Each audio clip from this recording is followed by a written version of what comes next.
Hello everyone, this is the model answer for the development of the atomic model exam question, the foundation one. Over 100 years ago, scientists thought the atom was like a plum pudding. The diagram below shows the plum pudding model of the atom, where we've got this positive pudding part and negatively charged particles that are dotted throughout it randomly. The scientists knew that an atom has negatively charged particles.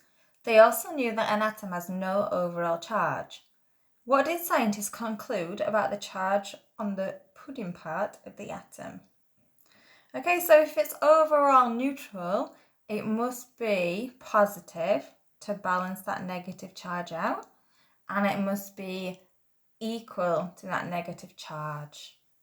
So the pudding part must be, or must have, an equal amount of positive charge.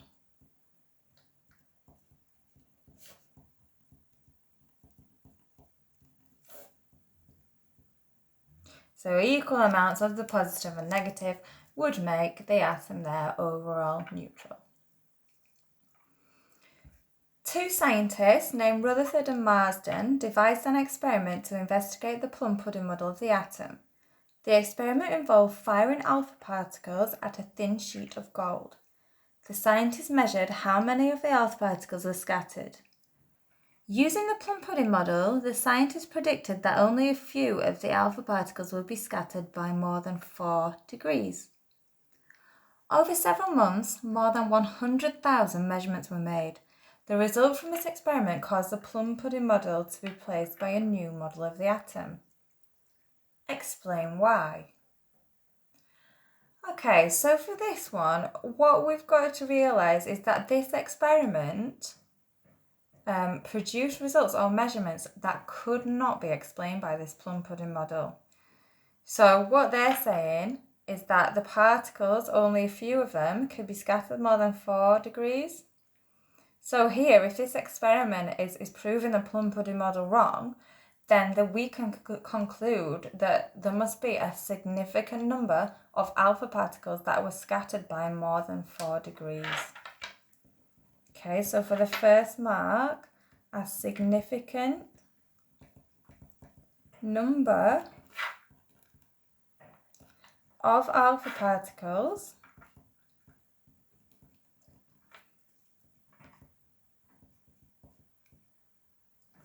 were scattered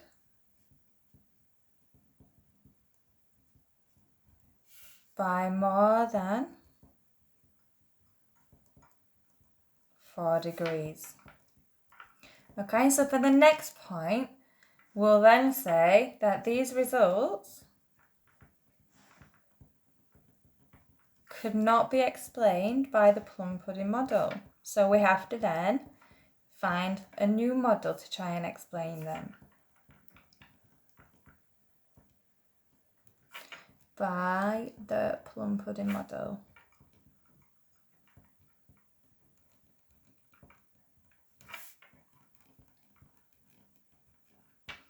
Okay, so if the results don't support the predictions, then it's clear that there's something going on there and we need to update or we need to review our model. For the next part of the question. Suggest one reason why other scientists thought this experiment provided valid evidence for a new model of the atom. Well, it told us in the question that they've done 100,000 measurements. When we do our practicals, we do 3 repeats. I think using 100,000 would be pretty trustworthy. Okay, so over 100,000 measurements taken.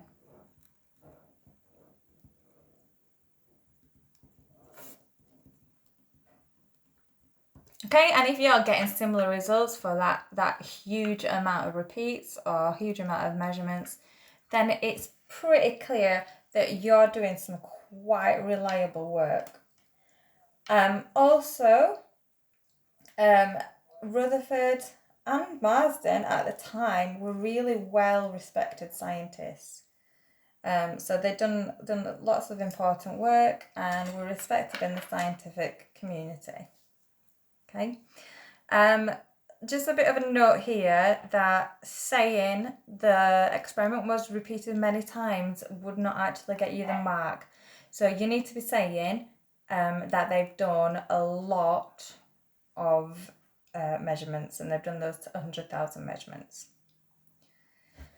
Okay, so for the last part of the question, describe the model now used for the structure of the atom. In your answer, you should give details of the individual particles that make up the atom, include the relative masses and relative charge of these particles. It's telling us not to include a diagram in our answer. Okay, so it's wanting us to explain what our current structure of the atom is. Okay, so it has a nucleus. Okay, so the nucleus of the atom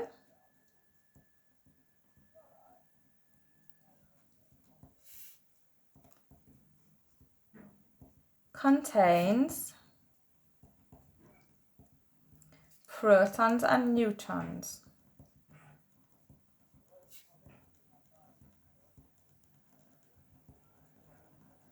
Then we can say a little bit about the protons and the neutrons. Okay, so the protons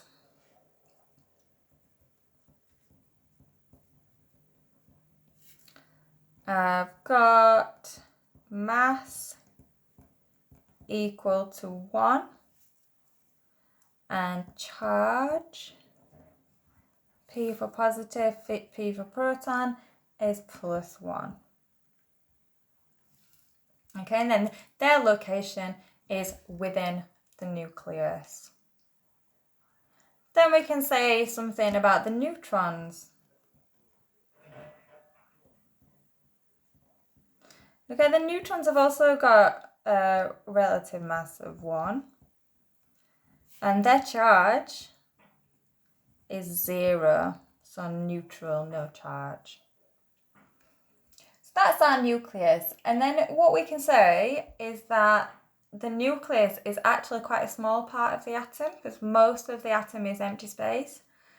And because these particles are quite heavy compared to electrons, that most of the mass is in that nucleus. Okay, so most of the mass of the atom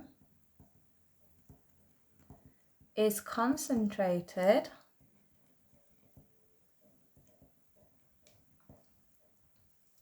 in the nucleus. And the nucleus is only a small part of the volume of the atom. So the nucleus makes up only a small part of the atom.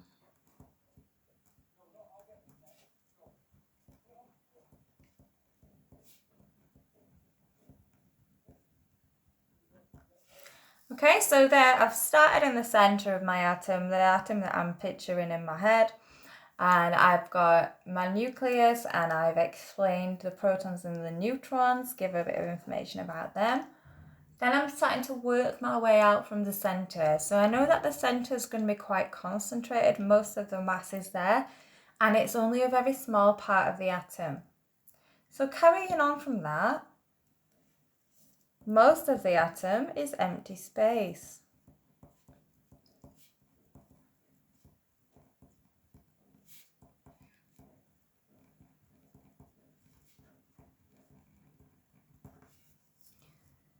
Then we can go on to talking about the electrons. So the electrons orbit the nucleus.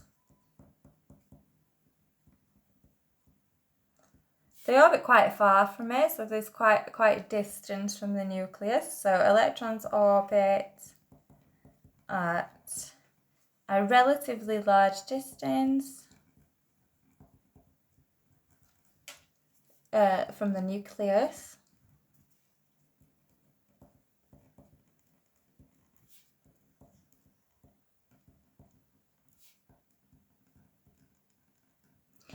a little bit about electrons. So electrons,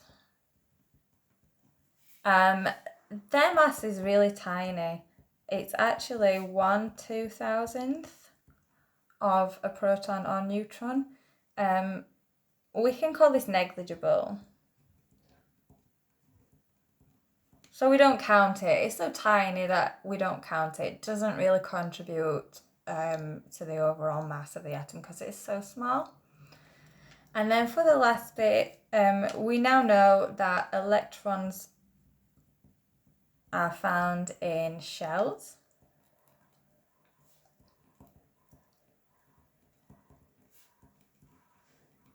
Around the nucleus.